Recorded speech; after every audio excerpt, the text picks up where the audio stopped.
Unsung Murder Ballads discusses topics of a graphic nature and in graphic detail and may not be suitable for children under 13. Listener discretion is advised.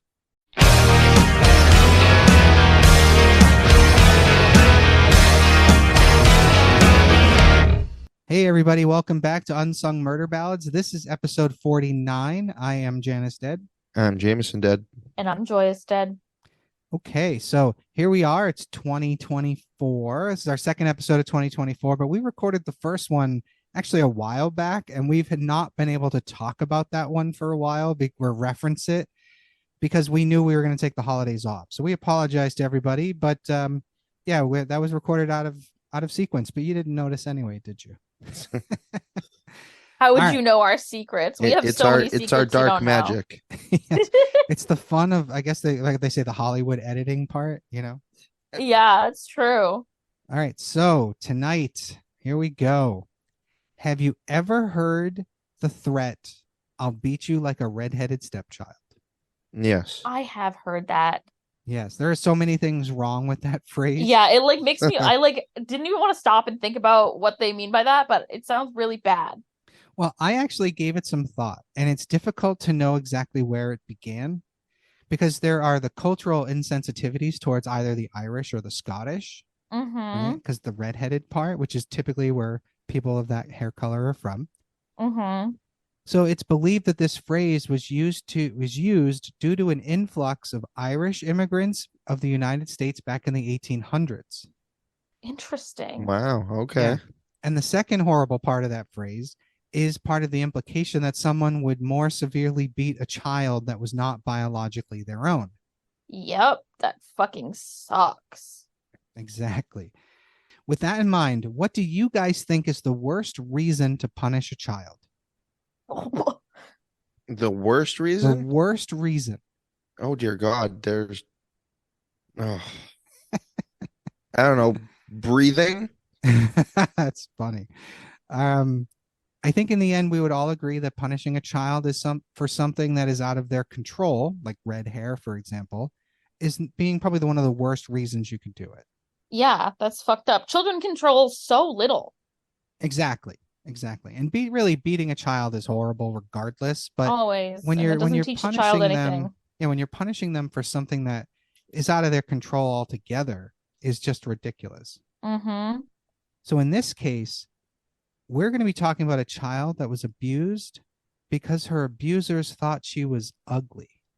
What the fuck? Holy fucking shit. What? That's so awful. Yes. So I need to give a huge trigger warning here because this case involves the abuse and death of a small child. So if that's not something you can handle as a listener, you don't wish to endure it, we understand. We'll see you back here next week. And I guess that goes for you too as well. If you want to leave me alone on this, I can do this myself, I guess, if you don't think you can take it. Is this the one you were going to Nope, tell me is extremely brutal? You said not to warn you. Okay, sick. I knew All what I right, signed well, up for when I decided right. to be a part of this. all right, I can do it. All right. So this is the case of Nia Glassie. And this may well be the darkest case we will ever cover on this podcast. Let's hope. All right, well, Let's let hope me this let me is take a the- deep breath. You want to stop and get a shot of something? Oh my God, no, but I'm going to take a sip of my liquid IV and that'll help. Okay. So Lisa Kuka, Nia's mother, grew from being a nice little girl into a woman whose life revolved around men and someone who demonstrated a frightening level of submission to them. That is really frightening. How did that happen? Well, I mean, we're going to talk about some of it, but I honestly, the psychology of it, I don't understand. Now, this case takes place in New Zealand, so there may even be cultural issues there that I'm not familiar with. All right, we'll see. Kuka was the 17th of 19 children. Holy crud. One of her former teachers said that even though they were poor, the Kukas seemed like a nice family. Kuka's older sisters, twins, Louise and Linda, looked out for her when she was young, but with not many prospects in life, Kuka made some bad choices. She had many children with men that did not stay in her life. Oh, that's tough. One of those men was a man named Glassie Jr. I'm sorry, what? Pardon me? I know. I had a couple of lines down. I had a joke too. Can you fucking imagine? Yeah, that's quite a one. Glassy. Yeah. Junior, Okay. no less. To to I want to imagine meet that there's Glassy a Glassy senior. Senior. I want to meet Glassy the third. So true. All right. So anyway, one of those men was named Glassy Jr., and this would be the man that fathered Nia. He left Kuka after only 6 months when he started cheating on her with her niece. Are you shitting Ew. me? No, I'm Oh not my kidding. god. Nasty. After Nia was born, Kuka had a tubal ligation and had 6 children by the time she had hooked up with a man by the name of Wiremu Curtis. Of her 6 children, only Nia and 2 of her other children lived with Kuka, Nia's 2 older sisters. When Nia was 2 years old, Kuka was 34 and began dating Wiremu, who was only 16 or 17. Yeah. Huh. Reports Why? vary on his exact age. Oh my dear God. What? This is weird. Yeah, this is fucked up. Like cougar extraordinaire, right? Ugh, weird as fuck. So I want to know what 16-year-old wants to be with a 34-year-old woman with 6 kids, even if only 3 lived with her. Beats And me. yeah, I'm lost. So for the record, I am referring to Wiremu by his first name as to not confuse him with his brother, because his brother's also a player in all this. So Oh I'm not my. showing this man any respect, believe me. Now, Wiremu was described as a slow learner. His own lawyer would later call him stupid and used this stupidity as his main line of defense. Holy Oh shit. wow. Mm-hmm. Family members on both sides disapproved of the relationship between Kuka and Wiremu, Yep. As they should. as they should. On July 22nd, 2007, Nia Glassie was brought to a New Zealand hospital with a head injury. The hospital staff was told Nia had fallen off Wiremu's shoulders. Nia was not conscious and she was barely breathing. Oh my Oh my God. god. Yeah. It did not take long for trained medical staff to see through the load of bullshit about how she had become injured. At least they're smart enough to see Yeah, through I'm it. like, how did they tell? Well, Nia had abdominal injuries, brain hemorrhaging, Oh and, my god. and burns on her head and feet. Okay, yep, God. that makes sense. Yeah, That's something not you're not going to suffer that falling off someone's shoulders. no, you're not gonna get burned. Yeah, I mean, unless you fell off their shoulders into a fire, and then Yeah, why for wouldn't that real. be the first thing out of your mouth? Literally. So their home, 13D Frank Street, was a mess when police began their investigation.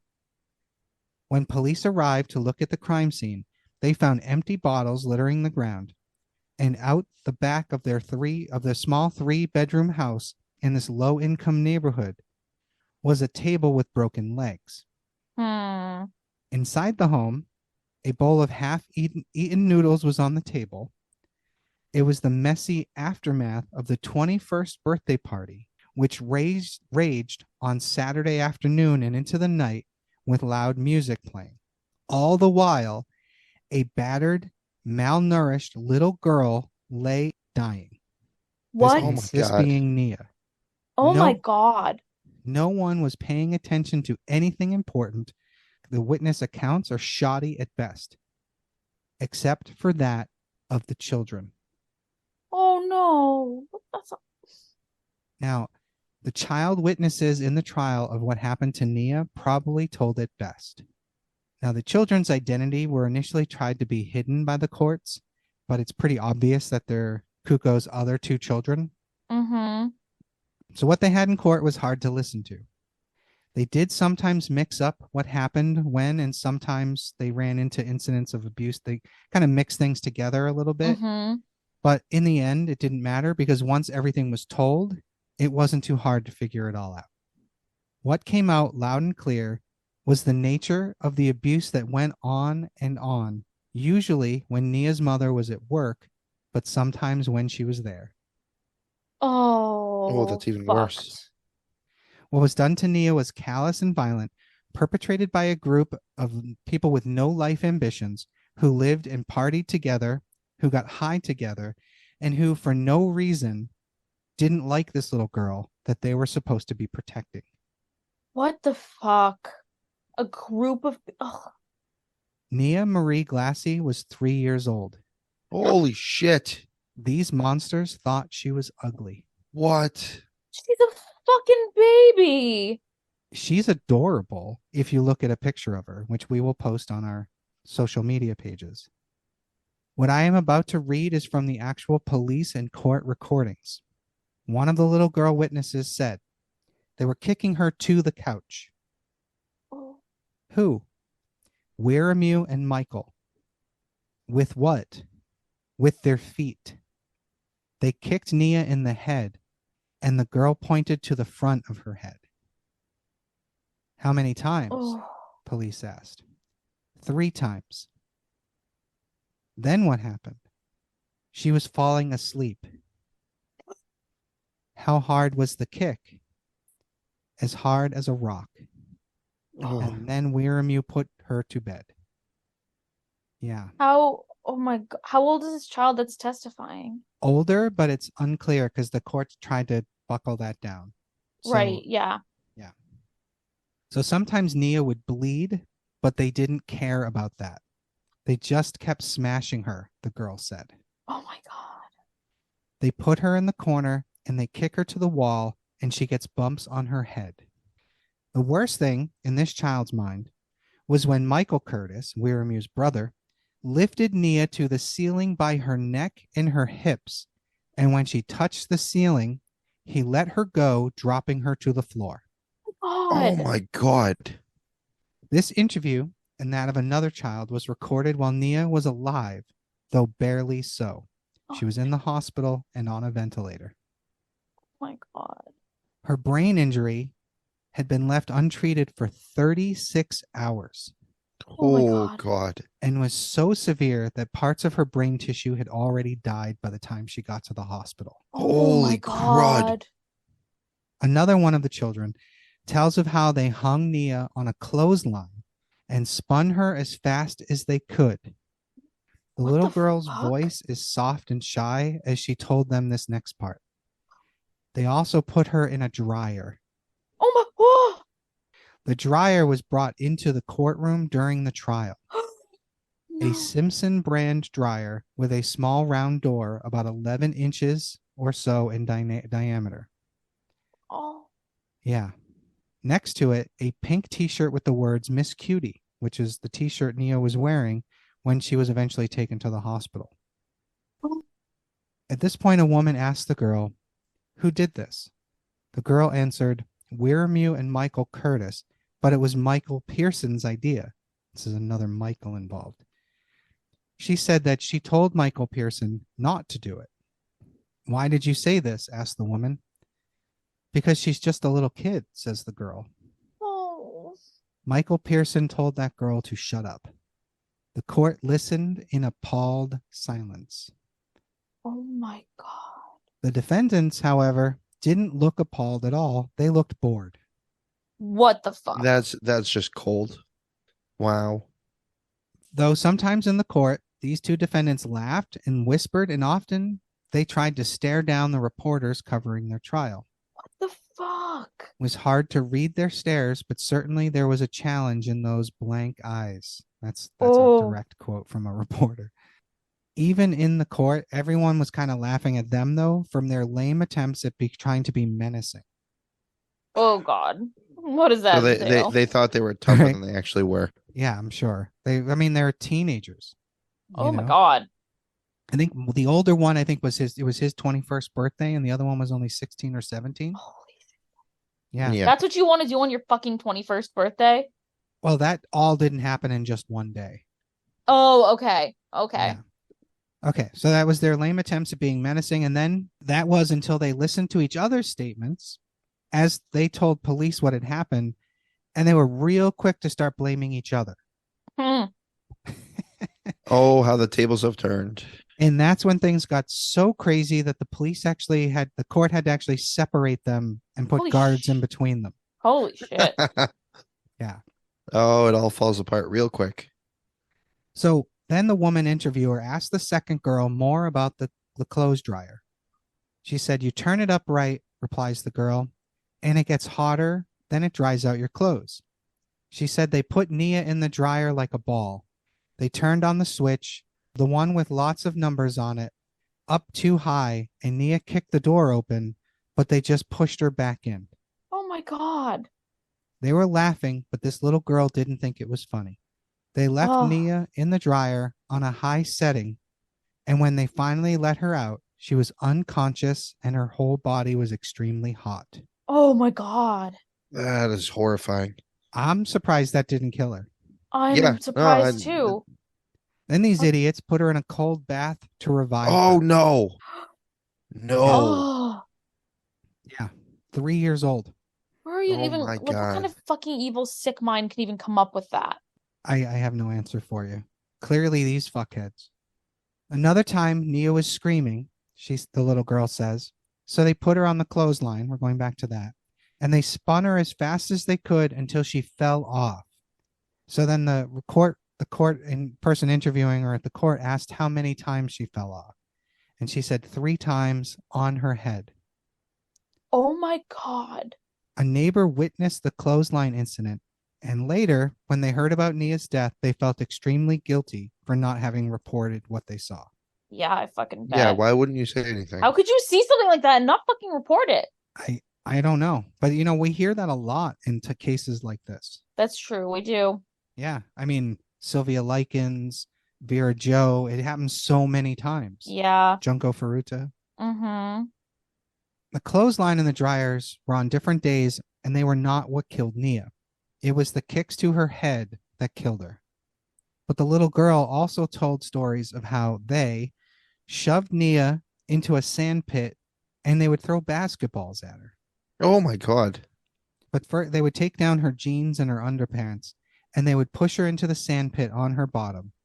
And when she was, Oh, yeah, exactly. There's a 3-year-old. what the fuck? And when she started crying loudly, they would turn on the radio so no one could hear. Holy. Yeah. Oh my God. So while this little girl is in all this pain, they're watching DVDs and getting food ready for Michael Curtis's 21st birthday party.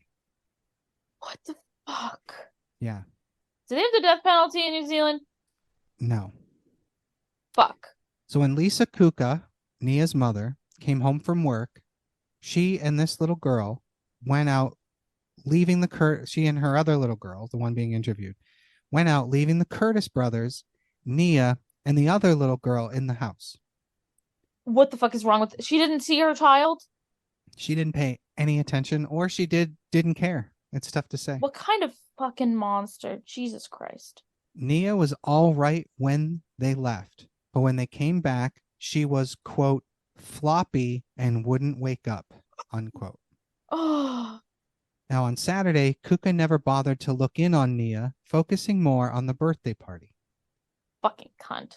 Later that day, her sister Louise, her older sister, one of the twins, had arrived to take all the children for the night so that they wouldn't be present for the party that evening. Kuka told her sister that Nia had the flu and asked her, quote, promise me you won't take her to the hospital. What unquote. the fuck? Oh my God. Yeah. What the fuck? That's so fucking calculated. Exactly. What the fuck? You can't tell me you didn't know anything. So Louise had no idea that there was any abuse happening and took Kuka at her word and that Nia was just sleeping off an illness. But she was unconscious or she's out cold. Yeah. So Louise took Nia and the other girls home. And when she was tucking Nia in for the night, noticed that Nia's hands were clenched and her arms were rigid. At 4 a.m. Sunday morning, Nia's sister Esther woke Louise, telling her that Nia was foaming at the mouth. What? What the fuck? Yeah. Oh. Louise immediately packed up all the children, called Kuka, and told her to get up. She was coming to pick her up because they were all going to the hospital. When Louise arrived, Michael Curtis came out, insisting Nia was fine and that she did not need to go to the hospital. Oh. Oh, I would have hit him in the face. But Luis was not having any of that shit. Mm-hmm. She made it clear that she was taking Nia to the hospital regardless of who came with her. Absolutely. Exactly. Lisa Kuka got into the car and went to the hospital with Louise, where Kuka would give her bullshit story of Nia falling off Wiramu's shoulders. Fuck that. Doctors were able to revive Nia, and Kuka was allowed to give her a bath. At this point, Kuka sends a text to everyone that reads, "My girl and me are fine. Believe what you want to." Now I'm going to go back. I read that, but it's my girl spelled Gurl. It's the letter N, the word me, the letter R, and the word fine, right? My girl and me are fine, right? Believe spelled wrong without the last E.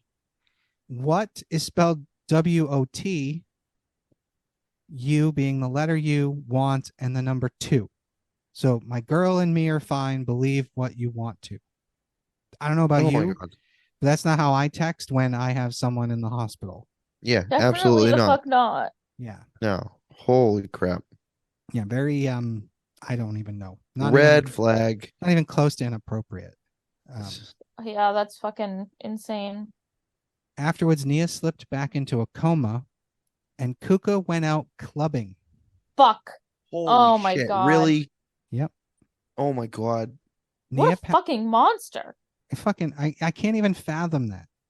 Like, I understand you have 6 kids and you don't have custody of 3 of them, but it's still your kid. You should feel something. It's a human fucking being. That Like, too. I know you're gonna punch someone. I can feel it through the computer. oh my God, I am. It's like, thank God. Thank God I'm crocheting so that I don't actually hit something. I don't know. I've heard some horrible things can be done with those crochet needles. Oh yeah. Oh, good throwback. Right? I've been crocheting. I just looked back and realized I've been crocheting this row so fucking tight. I might have to undo it. I'm so tense. Unfortunately, Nia passed away due to her injuries on August 3rd, 2007. Oh. Her cause of death was swelling of the brain and subdermal hematoma. Oh. Had Nia been brought to the hospital right away, she might have made it, but because Kuka had allowed 36 hours to pass, she died. Now we go back to the courtroom. Both of the children told police that the court that the adults had played wrestling games on the PlayStation and would then perform those moves on Nia. Oh my God. My God. Yeah, and I'm sure everyone listening can picture the stunt moves professional athletes perform that inspired that game. And now imagine adults doing this to a 3-year-old. Horrible. How did that not kill her? I don't know. Nia was also placed in a folding sofa and sat on by these men repeatedly. Holy crap. These poor excuses for men even put Nia in the garbage bin and put her outside. Oh. What the fuck? They would drop pieces of wood onto her body. Oh. And Nia had been held above a fire, causing burns to her head and her feet. Oh, damn. Now, and let's return to the reason why they're doing all this. Because they think she's fucking ugly. She's ugly. And what? Yeah, it doesn't make any sense to me. No, they're just evil. Yeah, evil is the appropriate word for it. Absolutely. Yeah, they're like, that's beyond, like, they didn't do that. They did that because they're fucking evil. Because they're fucked in the head and they should literally not be alive. Agreed. And in fact, I'm going to take a moment. I want to send you guys a picture of Nia so you can see just how ugly this girl is not. She's not an ugly kid. Not at all. Oh, she's precious. That's what I'm saying. She's just a little chin. Oh. These motherfuckers. That's a baby. Oh my God. Yeah, this girl is adorable, and these men think she's fucking ugly. But I'll tell you what. Ugh, I'm so mad. But I'm going to post pictures of them on our social media page too. These are some ugly fucking dudes. So what the fuck? So in the courtroom, the children were cross-examined by the defense. They were sitting in a room next to the courthouse, and their words and images came through the trial through a TV screen. 5 defense lawyers questioned them, and one of the defense lawyers suggested the wrestling was just funsies that got a bit too hard. Whoa. I'm sorry, what? Yeah. The jury obviously didn't agree.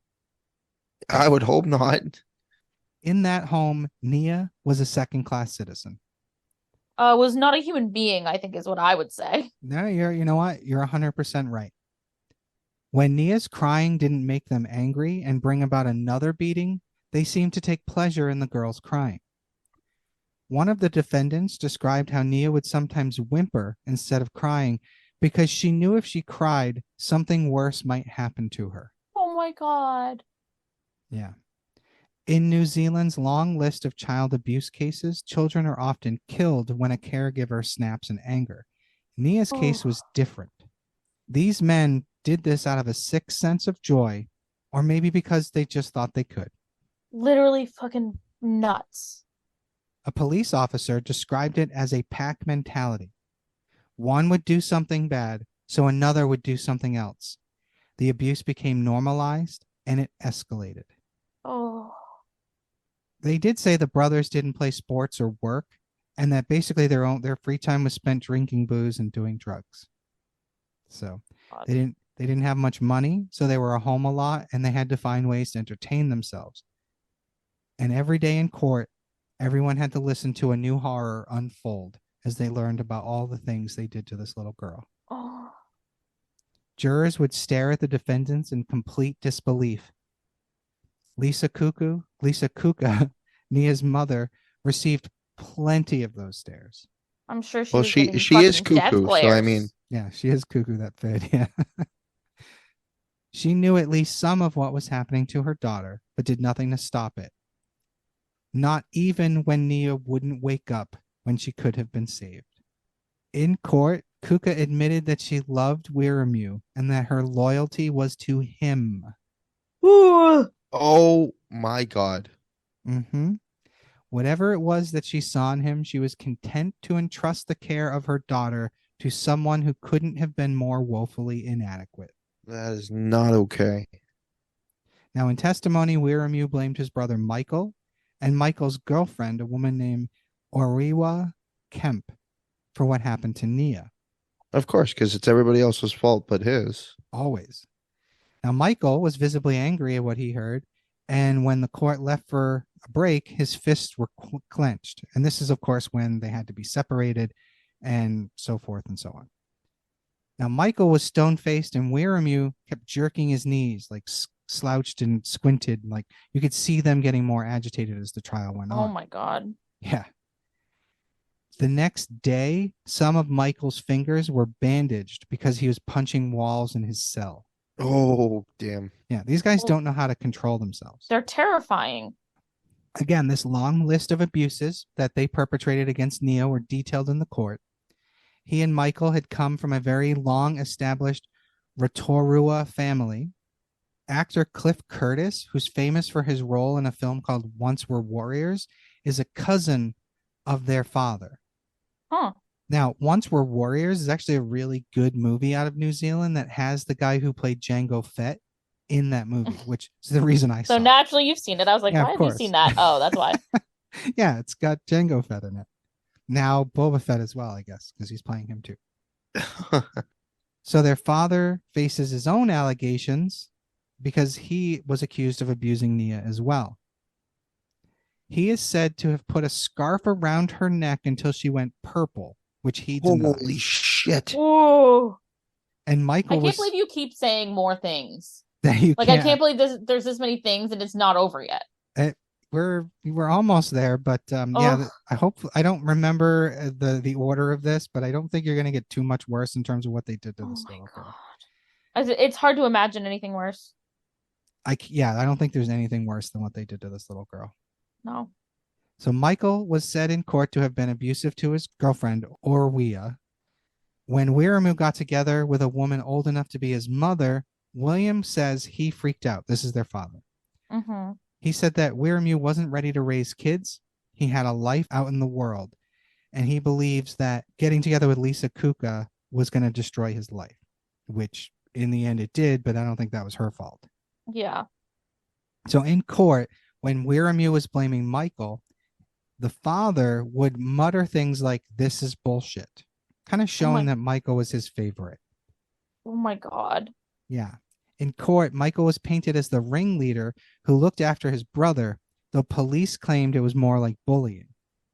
Oh, It was fucked. Michael who had come up with the story that Nia had fallen off Wiramu's shoulders. Police described Wiramu as a mommy's boy, and that his mother, Tania Te Paraheta, is the person he ran to when Nia finally went to the hospital. Oh my He, God. he was rambling and incoherent and still drunk from the party, telling her how Nia had fallen off his shoulders. Oh, fucked up. Now, she encouraged him to contact the police because she didn't believe the story. Probably Oh the my only God. good person in this fucking story besides Lisa's sisters. I guess that's insane. That's no. So a jury found the Curtis brothers guilty of Nia's murder. Both were given a life sentence with a minimum non-parole period of 17 and a half years. I'm sorry. That sounds That's what? it? Yeah, that's There should be no possibility of parole. I agree, but it is New Zealand, so I don't know exactly what Everyone's their laws laws are are. different. Yeah. So they are eligible to seek early release from prison in February of 2025. Are you shitting me? No. Well, Oh hopefully they my never. God. Hopefully their courts are good enough that never ever they're never let out. What do you think? Should we get everyone to start up a letter writing campaign to keep these fuckers in prison? Honestly, if it's Yeah, not already most happening, definitely. Let's do it. yeah. So Kuka was convicted on 2 counts of manslaughter, one for failing to provide Nia the necessities of life, and the other for failing to protect her child from violence, thereby causing her death. Holy shit. She was Yeah. sentenced to 9 years in prison. What? What? 9 years. Whoa. That's bullshit. Now, Michael Pearson and the girlfriend, Kemp, they were found not guilty of manslaughter, but convicted of child cruelty for assaulting Nia. Now, I didn't go into Michael Curtis's girlfriend too much, but she is on trial with the rest of them because she didn't participate as much. They served 3 years in prison. What? Yep, 3 years. After the trial, the judge offered all the jurors counseling if they needed any after everything they had to sit through, which Yeah. is the least you can do, in my opinion. Yeah, I feel like you have to do that. In 2013, Kuka was denied parole because she was still considered a risk to society. Good. However, don't you hate when I say that? No. She was granted parole in 2015. No. Oh my God. But less than 2 years later, she was back behind bars after she breached her release conditions by living at an unapproved property. Get fucked. The parole board felt that made her an undue risk to the community and ordered her returned to prison. Nice. At the time, it was reported that Kuka had, quote, taken a long time to come to terms with her responsibility for the death of her daughter, unquote. What the fuck? Yeah. Only through psychological counseling did she acknowledge her role in the persistent and violent abuse and ultimate death of Nia. Kuka was released on parole again in March of 2017, shortly before her statutory release date from prison in October of that year. Kuka's other daughters had been kept in the care of the state during her incarceration, and upon her release, a meeting was set up to discuss terms for visitation. Kuka never appeared at this meeting. Oh my God. She never even bothered to show up. That's real nice. Yeah, she literally abandoned her children, and the girls were then placed with their father's parents. Kuka now lives in Australia. So Millennium Angel, be on the lookout. That's Get her. crazy. She just walks the world Yep. after having done something like that. Now, Kemp, the girlfriend, was 17 when Nia died and 19 when she was jailed for assaulting the little girl. At the time, she had her own child who she had given birth to when she was 14. Oh my God. Since then, Kemp has been in and out of court and prison on various charges, including domestic violence. She has given birth to 4 more children, What the Why? fuck, bitch? No. and they were all taken into custody by the state. Okay. Thank Well, at God least for that was that. done. Yeah. Yeah. And she has very limited access to them. Good. At the time that I had typed all this up was a couple months ago. She was currently awaiting sentencing on charges of assault, theft, and breaching intensive supervision conditions. Come on. Yeah. In 2018, she spoke with a newspaper and revealed to them that she had left home at 12 to live with her boyfriend, Michael Curtis, who was that guy. And by Ooh. 13, she was addicted to methamphetamines and was being subjected to regular domestic violence at the hand of Michael Curtis. She had given birth to her first child at 14, and her mother died a year later, pushing Kemp further into the spiral of drugs and destruction. God damn. Crazy. So Michael Pearson is also still back behind bars. He was Good. sentenced to 20 months in prison for robbery. So that's pretty much everybody and everything we know. So if you're still here at the end of this, I recommend all of you go out and talk to somebody, and I applaud your mental fortitude, because this sucked. You know, this case fucked me up the first time I learned about it, but I wanted to share it, not because I enjoy the punishment of these cases, but I do feel like we owe it to the victims to suffer their pain with them sometimes. Mm-hmm. So, like, just honor. Especially a victim this young. Yeah. And her story deserves to be out there, because this is, you can't leave people like that unchecked. You can't, and you like have to know that people are capable of that. Yeah. So Nia Glassie was so young, and she endured more in her 3 years of life than most people will ever experience. Yeah. And I hope she's resting in peace somewhere. I mean, she must be, compared to everything she went through, almost anything would be peaceful. I hope there is an afterlife and that she is there. Yeah. And like I said, if anybody finds Lisa Kuka somewhere out in the world, vigilante justice, this time I'm actually going to say, do it. Yeah. I know. Don't sue me. Google, don't listen. Fucking kill that bitch. Yes, that's, oh my God. And hopefully the Curtis brothers never get out, because I sure hope so. we have 2 years ish, less than like a year and a half ish, not even like a year and 3 months before they're I'm gonna have to look for... into that and see. Yeah, let's make sure they don't get out. Like if we find some, even a remote hint of it, I say we really do start up a letter writing campaign. Yeah, I don't know what postage is to New Zealand, but I'm all for it. No, but even at that point, I'd make it work for that kind of cause. Yeah, definitely. Yeah. Fucking ridiculous. So yes, we're starting off the year with a really low and dark case, but hey, it can only get better from here, right? Hopefully, yeah. sure hope. You're so good at framing things. Right, especially because last week we did that really inspiring case about Miriam Rodriguez in Mexico, and now here we are with this one. So we're just hitting you with both ends of the spectrum, I guess. Sorry, guys. You never know what to expect when you open up one of our episodes. And I have to say, I know all our listeners know the case because of the titles. You really have no idea what these two go through sometimes with me. So I love you two both. Thank you for putting up with me. Anything for my fans. This was a brutal case. I think this might be the second or third time I might have made people tear up. I don't know. This one was awful. Yeah, truly. All right, but thank Poor you. baby girl. All right, guys, thank you for listening. I am Janus Dead. I'm Jameson Dead. And I'm Joyous Dead. And we'll see you next week. Bye.